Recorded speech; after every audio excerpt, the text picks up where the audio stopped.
Friends, మనం ఋగ్వేదిక్ పీరియడ్కి సంబంధించి ఒక క్వశ్చన్ చూద్దాం.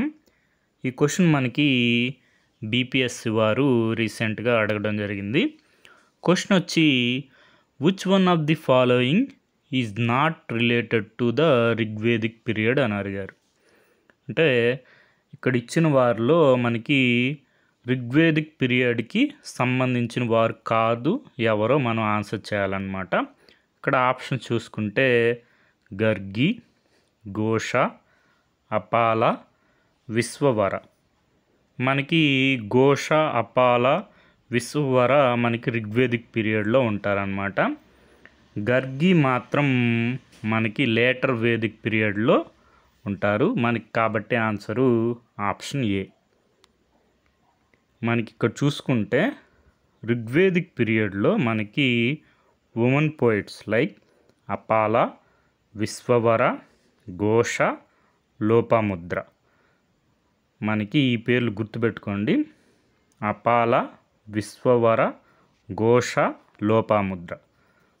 మనకి గర్గి అనేవారు ఎప్పుడు వస్తారంటే మనకి లేటర్ వేదిక్ పీరియడ్లో యజ్ఞవల్క మహర్షికి గర్గి గారికి సంవాదం జరుగుతుందన్నమాట. కాబట్టి మనకి గర్గి బ్రహ్మవాదిని ఎప్పుడంటే లేటర్ వేదిక్ పీరియడ్లో, ఋగ్వేదిక్ పీరియడ్లో కాదనమాట. మనకి సోర్స్ వచ్చి లూసెంట్స్ జనరల్ నాలెడ్జ్ బుక్. మనకి ఇప్పుడు క్వశ్చన్ చూద్దాం. ఇక్కడ మనకి Rigvedic period early Vedic period ఉంటుంది, తర్వాత లేటర్ వేదిక్ పీరియడ్ ఉంటుంది. మన ఎర్లీ వేదిక్ పీరియడ్నే మనం ఋగ్వేదిక్ పీరియడ్ అంటాం అన్నమాట. తర్వాత లేటర్ వేదిక్ పీరియడ్లో తర్వాత ఫస్ట్ ఋగ్వేద కంపోజ్ అవుతుంది కాబట్టి ఎర్లీ వేదిక్ పీరియడ్ని ఋగ్వేదిక్ పీరియడ్ అంటారు. అప్పుడు మనకు చూసుకుంటే ఉమెన్ స్కాలర్స్ బ్రహ్మవాదినిస్ ఎవరంటే మనకి ఘోష, అపాల, విశ్వవర, లోపాముద్ర. మనకి గర్గి బ్రహ్మవాదిని ఎప్పుడంటే మనకి లేటర్ వేదిక్ పీరియడ్లో. కాబట్టి మనకి అఫీషియల్ ఆన్సర్లో కూడా ఎక్స్ప్లెనేషన్ ఇచ్చారు చూడండి. Rigveda was composed in early Vedic period while Gargi belong to the late Vedic and Upanishad period. మనకి ఎక్స్ప్లెనేషన్లో Gargi is mentioned among women of the later Vedic period. She is reputed to have engaged in discussion on the Upanishads. మనకి యజ్ఞవల్క మహర్షికి గర్గికి మనకి సంవాదం జరుగుతుందన్నమాట వేదాంతం గురించి.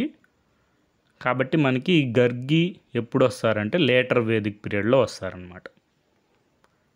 ఇక్కడ మనకు చూసుకుంటే యజ్ఞవల్క మహర్షి యాగాన్ని గురించి, మనకి యోగాన్ని గురించి, యోగాంగాలు, ఉపాంగాలు మొదలైన వాటి గురించి బృహదారణ్యక ఉపనిషత్తులో 12 అధ్యాయాల్లో వివరించినట్లుగా ఇది అతను బ్రహ్మవాదిని గర్గితో చేసిన సంభాషణ సారమని తెలుస్తుంది.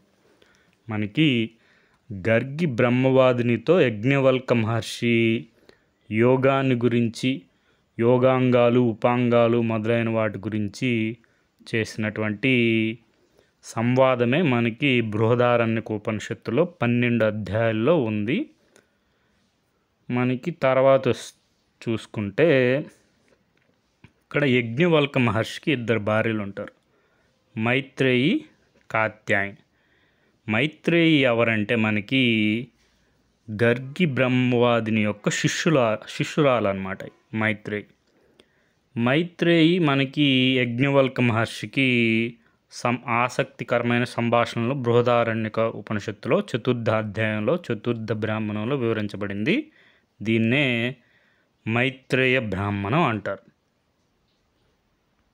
మనకి మూలం వచ్చి భారతీయ ఋషులు యజ్ఞవల్క మహర్షి గురించి ఉంటుంది. తర్వాత ఇక్కడ చూసుకుంటే మనకి సంవాదం అని చెప్పుకున్నాం కదా గర్గి బ్రహ్మవాదినికి, అదేవిధంగా యజ్ఞవల్క మహర్షికి.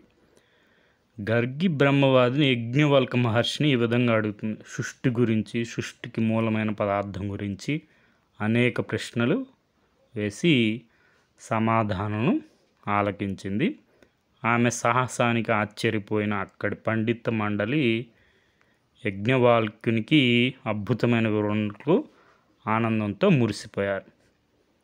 మనకి ఇక్కడి జనక మహారాజు దగ్గర మనకి యజ్ఞవల్కునికి బ్రహ్మవాదిని అయినటువంటి గర్గికి ఈ సంవాదం జరుగుతుందన్నమాట. మూలం ఉద్దాలక మహర్షి, ప్రొఫెసర్ కె ప్రతాప్ గారిది. తర్వాత మనకి ఇక్కడ యజ్ఞవల్క జయంతి.